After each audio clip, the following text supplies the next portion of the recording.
So, welcome along to another episode of the Make It Count podcast. It's great to be here with you. My name is David, And I'm Matt. and today we're talking about making it count whilst moving house. Yeah. Partly because I've done that recently, and it's sort of, you know, talk about the experience of Yeah. moving house in the UK and what it looked like to try and make it count. You helped with it, Matt. What do you remember from the moving day? I did. It was way less crazy than I thought it was going to be, actually. We, you know, it wasn't even that early a start either. When did we get over to your place to get all the stuff I packed think you into? probably arrived about 8:30, 9 o'clock.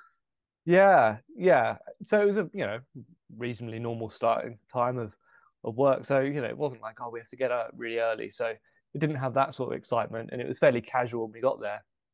It felt like we packed everything up really quickly within into the truck or the horse box. So it felt like it went a lot smoother than I thought it might have.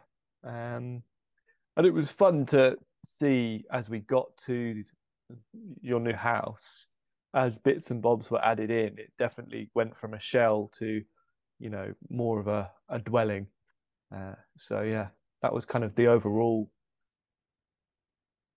Yeah, and it felt like a family thing. So, it was quite a few of us involved, and so it was just enjoyable. I enjoyed it a lot.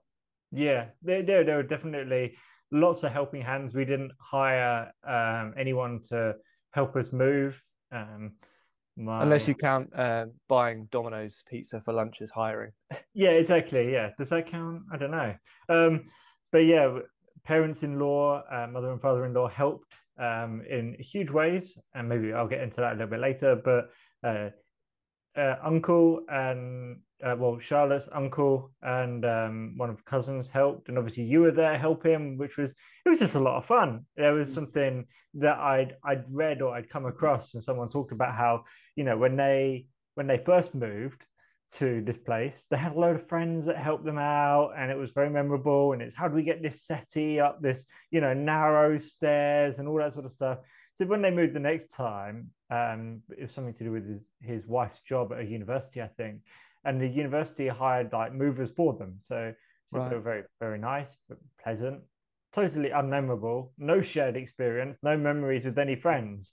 And so that was quite interesting. It was actually like, oh, it was an opportunity really to make some memories with people we love and we know. So Yeah. and I think maybe that is one of, I mean, obviously there's a little bit of me, it's like frugal. If we don't have to, pay for, pay a, £1,000 for a van and people to help, that would be great. But Yeah. also there are some memories that formed from that. Like the house we're in at the moment has two front doors, and the outside door is narrower than normal. And I was, even leading up to it, I was confident everything would get through except for maybe the sofa. Mm. And I was like, The sofa. I knew you were going to say the sofa. I really don't know how we're going to get the sofa in. And so when we were packing up, I said we should put the sofa in first. So it's the last thing we have to deal with when Yeah. we get, everything else can be in and we just figure out that.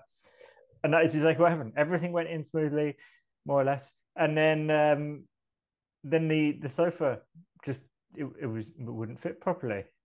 Yeah. And we were thinking, oh, do we have to take it around the back? So we kind of there's this side alley up the side of the house, and kind of looking around, and yeah, well, we could get it in the back door, but then we've got this like horrible 90-degree turn in a small hallway back into the kitchen, and through two other doors to get it back into the sitting room. That would be bad. And I'm thinking, oh man, if it can't fit through this door, it's not going to really fit through that. So how are we going to do that? So I was like round the back at the time, trying to figure out what's going on. And then I come back round the front, and then your father-in-law and his brother, so uncle-in-law, I suppose. Is that a term? Had somehow just been like, right, brute force and ignorance. It's only like a couple of centimeters that it wouldn't fit. We'll just twist it and shove it. And by the time I got there, it was halfway through. And so, like, oh, great, just did it. Nothing broke, so amazingly. Yeah, it was quite fun Yeah, really because we were there. We'd already taken the door off, yeah. It was and just the even then frame, it was a wasn't it? bit tight. And then it was just like, yeah, basically, Mark, my father-in-law, was just like, I'm just going to push this really hard. And it sort of like warped in a weird way. It went through, people were running around like, we need two people over there, two people over here. So now it's a run all the way around the outside of the house, you and Ethan, and then we Yeah. get it through. And it was just quite fun. It was a bit, it was just like, oh, we're in now. Great. Put it all down, have a drink. And that was the last thing, wasn't it? Yeah. Put it down, sit down on it, and have a drink. Yeah. So, and I think the moving day was fun in that way that I actually picked up the keys the day before, so we could have moved in the day before, but I didn't pick them up till like 1:30. So then we'd have had to do like the move that way, and you don't know. So it was nice to be able to go, I'll pick up the keys, we'll have a look, we'll make a bit of a plan, then we'll actually move the next day and just give ourselves a bit of time. You don't always have that opportunity, but for the, if you do, I think it helps. Yeah. I was even advised, someone even said, don't, move all your stuff in, but don't move in until it feels like a home yet. And I thought, oh, that's really interesting. So that when you first move in, it's like, oh, this already feels like a home, rather than a load of boxes everywhere and things like that. Sure. Yeah, so that was also part of it because you didn't have like loads of furniture to fill the place out with. So that wasn't so bad. And it then meant that sort of the later part of the afternoon could be, well, let's actually just unpack these boxes now. And so you're not living in a land filled with boxes, So I think that was a big plus as well for you guys. Yeah, there's all these numbers I'm sure you've heard as well of, the average household having like 300,000 items. I don't think we're anywhere near that number yet. So it meant that once we put like the big bits in, and actually we unpacked all of the boxes and the kitchen stuff like that day and the next day. And so I remember talking to various people who were like, oh, have you got boxes everywhere? It's like, actually, no. And there's a little bit of like annoyance from other people. Yeah. Like, well disguised, but not that well disguised. It's like, how did you unpack already? And I'm like, well, we don't have loads of stuff. The advantage of not having loads of stuff, turns out. Yeah. And of course, you don't have kids, it's just the two of you, just starting out living together. So there's plenty of time to accumulate stuff. But I suppose that's the question, isn't it? It's almost an opportunity at the clear out phase of the old place of, right, we're boxing this stuff up. Do we need it? Or do we value the stuff, or do we value the space more? Yeah, well, exactly. And I think lots of people use moving house as an opportunity to do a clear out. Actually, I ended up seeing the person we bought the house from briefly the day that we were actually moving, or maybe, yeah, anyway, briefly in a crossover period. And she was like, oh, yeah, I've been doing tip runs for the last like couple of months, as clear outs, just every weekend doing tip runs. And it's like, oh, I suppose that is a way of clearing up, isn't it? Getting rid of stuff you don't need. But to change the conversation a little bit, because I suppose to make it maybe more understandable, although many people have moved house from in all sorts of different ways, to me, making it count is sort of fairly synonymous with being intentional with that time. And I think we were intentional with how we did it, with how we planned it out. But actually, moving house didn't happen on a day. I mean, it did happen on a day, but it also happened over an 8-month period for us. And that's not true in every country. I've got people that I know in the States, and I think they sort of had a bid accepted more or less at the same time. And a month later, they were moved in, and we got cousins in the States, similar situation. Bid gets accepted, a month later, they're moved in. I understand. It's fairly similar in France as well. The housing situation in the UK, very different. And so we were ready to go the day before we got married, which is over 6 months ago. And so the whole process from looking at houses to putting a bid in to having that accepted to all of the things you have to check off, eventually it probably did take 8 months. Like moving house, buying a house took 8 months. It's not an insignificant amount of time. Yeah. And I suppose it's like, well, what does it look like to be intentional in that wider 8 months, especially when you don't know if it's going to take 1 month, 3 months, 5 months, or 8 months. Like we didn't know at the beginning it was going to take that long. So it was this uncertainty around it. what do you remember about that from your perspective? Well, I think it's the other side of it as well. It's important to know for someone that's outside of England context is all through that 8 month period up until the final day in which the contracts are signed and things are handed over, it could fall through and you're left back at square one. Mm-hmm. That it's not just a case of okay, well, it's going to happen. We just don't know how long it's going to take. It could fall through, and at that point, you've waited a long time, and you would then have to, restart the whole process again and renegotiate things like the loan from the bank, and that a lot had happened in that 6 months, which would have made that a much worse off prospect. So I think that's something that really built into the stress of the whole process for you guys. And you were feeling it and sitting in that, we're in limbo. We're in a place where thankfully we're able to rent, the place where you were for fairly reasonable price, month by month, not locked into a long contract. But it wasn't a home and it wasn't somewhere where you could build and make it into your own home. And you wanted to get into this place, but it was that it might not happen. Tomorrow something could happen. We hear news. Oh, it's all fallen through. Mm-hmm.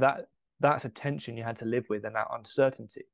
And I think that was draining for both of you guys. And that probably meant that over that time, it was a strain for where you were at, and you felt you couldn't put roots down where you were, or there were things that you weren't necessarily able to invest in because there was this what's going on question mark, and we might have to start again. So I saw that from the outside as there's a tension here, and you've got to give these guys a bit of space to just it'd be nice to see them more and do more fun things with them, but they've got stuff on their mind, and allowing you guys that space to sit in that tension. I hope I didn't just ignore you and be like, oh, they'll deal with it and it'll be fine. Just, Yeah. But like you said, it's a very, very uncertain situation because we've had this bid put in for a house, and up until the day you exchange contracts, and then after that you move like a week to 2 weeks later, up until that day where you sign the contract, which happened in like a long time later, someone else could just come in and offer more money, and there'd be no penalty to anybody other than we would now not be in line to have the house, and the mortgage offer we have is tied to the property. So then it's like, oh, you'd have to go through that whole process again. It's like very, very uncertain. Oh, that person might just decide actually we're not selling. Done. Like it's just like that's crazy. You put all of this time in, you paid lawyers, you talk to estate agents, you do all this sort of stuff, and it's not. And there's other systems that are probably better and work better for people, but it is like you said, it's a very uncertain thing. And the place we were staying in, we liked it, we really appreciated it, but it never really felt like a home for us. And so we didn't really invite people around because it's like, well, we don't know if we're going to even be here in a month. And many months we were, but we didn't realize that, and you don't know that at the time. And so we didn't even properly unpack really. So yeah, it was a complicated time. Many of us, maybe whether it's moving house or otherwise, have experienced that tension of being somewhere but not knowing where the finish line is. Like you don't know, and what does it look like to be intentional with that time. And yeah, that was maybe one of the more difficult times probably to make it count for me really in the last few months. I think you told me we have a friend who was also had moved house recently within the last year or something, and their reflections, they gave you a few tips on like when's best to contact the solicitors and the agents and stuff, but they were saying it seems weird that there's this entire industry in the UK, or at least in England, built on polite nagging. That's the only way you can get things done, basically kind of politely nagging again and again and again. Maybe there's a principle there, from the widow and the unjust judge just gives justice because she keeps asking. But Yeah. it does seem a bit peculiar that the system doesn't. And so in that restriction, in that space, you have a whole thing built that is out of your control. There are so many things that. So how do you then live with intention and make it count and still be, genuinely kind to everyone involved, but also like we want to get this thing moving. We're ready to go. What's holding up? And so how to balance that line of courteousness and care and understanding other people's perspective, whilst also going, yeah, can you understand our perspective as well and where we're at? Yeah. And obviously, really, the way it's designed is that you don't talk to the people that you are buying from, or who the people they're buying from, the whole chain of moving houses. They don't, for whatever reason, want you to talk to each other. So then it has to be like through the solicitor. So you talk to your solicitor, who talks to their solicitor, you talk to them, and then it all goes back. And it's like, well, that just takes a week every time you want anything done. Yeah, it seems very inefficient. And there's probably good reasons for it to stop frowned upon behavior. Probably people would take advantage of otherwise, but yeah, it's also a bit strange. Yeah, One it of the was funny. other one of the other areas you spoke about, you highlighted when we were thinking about this conversation, was moving house is more than just moving house. Yes, depending on how far you're moving, it potentially changes everything. But it could, if you're just moving down the road, it doesn't change so much. But if you're moving one town to another, or across the country, or different countries, it could change absolutely everything. Certainly the community, your address. If you're still in the same sort of region, it will change your commute to work. All these sort of things. And I was like, oh, I hadn't really, obviously about that, but I hadn't necessarily passed out like, oh yeah, all of these individual things would change. Yeah, because everyone knows that when you move house, you have to tell everyone you've changed address. You tell your bank, the driver's license, all these people, where you get your Amazon packages delivered to. Yeah. You change your address, there's legal requirements for that, all sorts of stuff. But for your life, that means, well, when I go to work, I now go a different way, and maybe I have to go further or less far. When I go to the shops, I go to maybe different shops. I'm part of a different community. I'm living in a different neighborhood. Like almost like every part of your life shifts. Yeah. Where you wake up, where who you talk to, where your friendships are. And so it was very strange because we moved house, and then the next day, Charlotte had to go to work, and I had to go to work, and I just had this moment where I was like, oh, like for me, everything in my life has shifted. My perspective, where I'm coming from, has changed. But for everybody else, I'm still just David who's rocking up from somewhere else.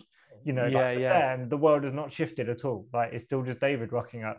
But for me, it was like, oh, like I'm undergoing this massive change of the way I'm viewing the world and how I'm experiencing it. But for everybody else, it was just another Thursday.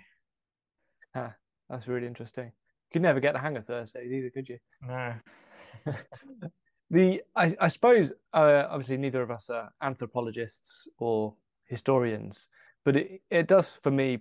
I wonder, like, with all of these things that change with a move, there has to be a fairly compelling reason to move, and I feel like it's still fairly recent in human history, the last, let's say, since the second half of the 20th century, perhaps maybe a bit earlier, that it was much more common for people to just kind of go, we're going to up and move, as a maybe individual family, rather than like, I would imagine that going far enough back, you'd go, oh yeah, well, if we're going to move, it's the whole community moving because there's a big reason, either some, environmental thing or a pressure from X side is going, this is no longer a viable place to live and be, we need to go.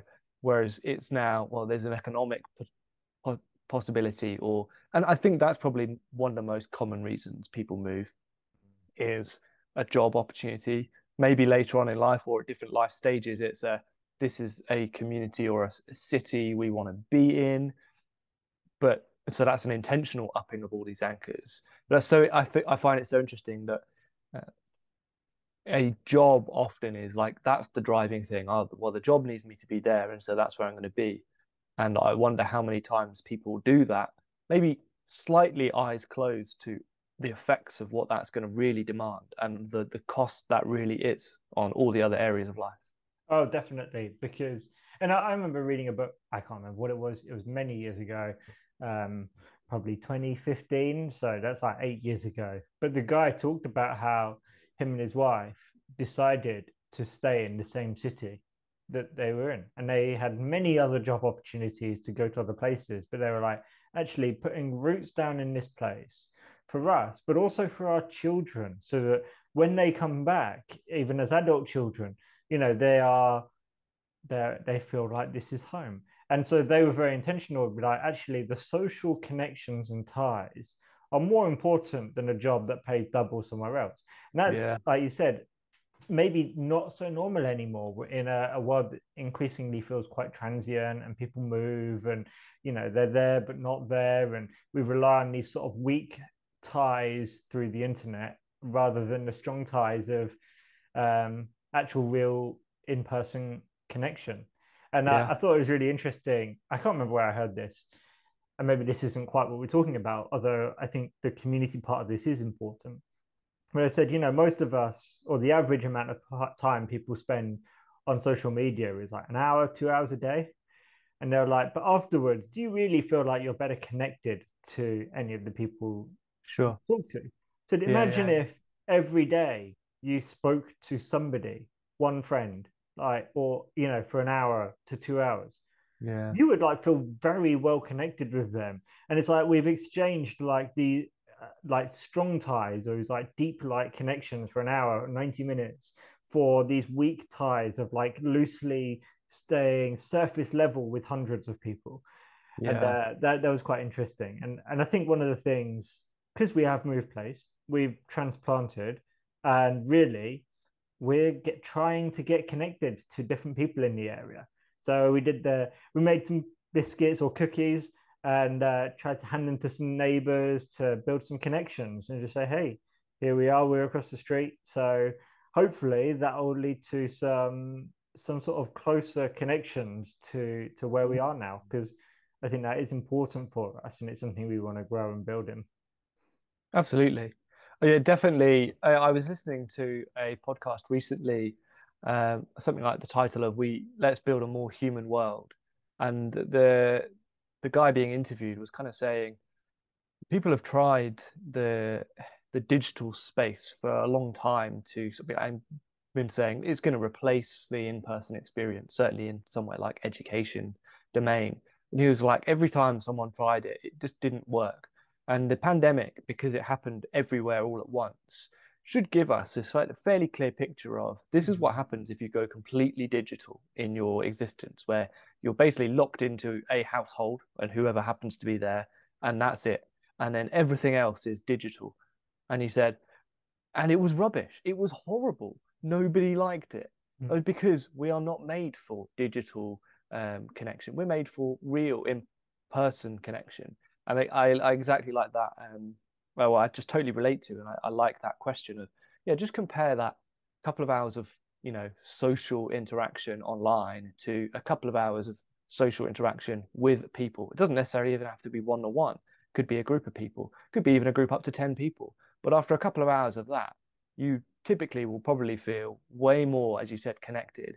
And yeah, if you're an introvert, you might also feel exhausted, but you will feel connected. Whereas everybody knows the Zoom fatigue is a thing, and it's great because you can connect far. That's what we're doing at the moment. You're now further away, so we're still able to do this, but it's still way better when you're in the same room and we can talk over a table, having a drink in our hands and whatever. So Yeah. So as we wrap up, I think making it count when moving is difficult because mm, there is so many different things going on, and it can be uncertain. And I hope people have found parts of this conversation valuable, in the sense that actually it's still possible to try and be intentional and make it count in the midst of the uncertainty and what that looks like.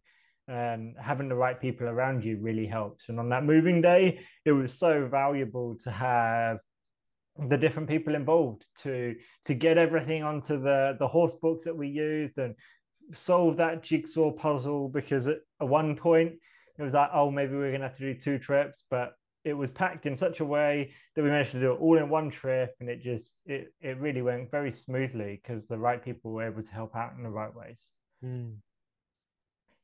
I think for me that's the thing that don't really watch them anymore, but used to watch a couple of programs related to housing stuff, doing them up or like, designing it. And the thing they always said is like, it's all about location, location, location.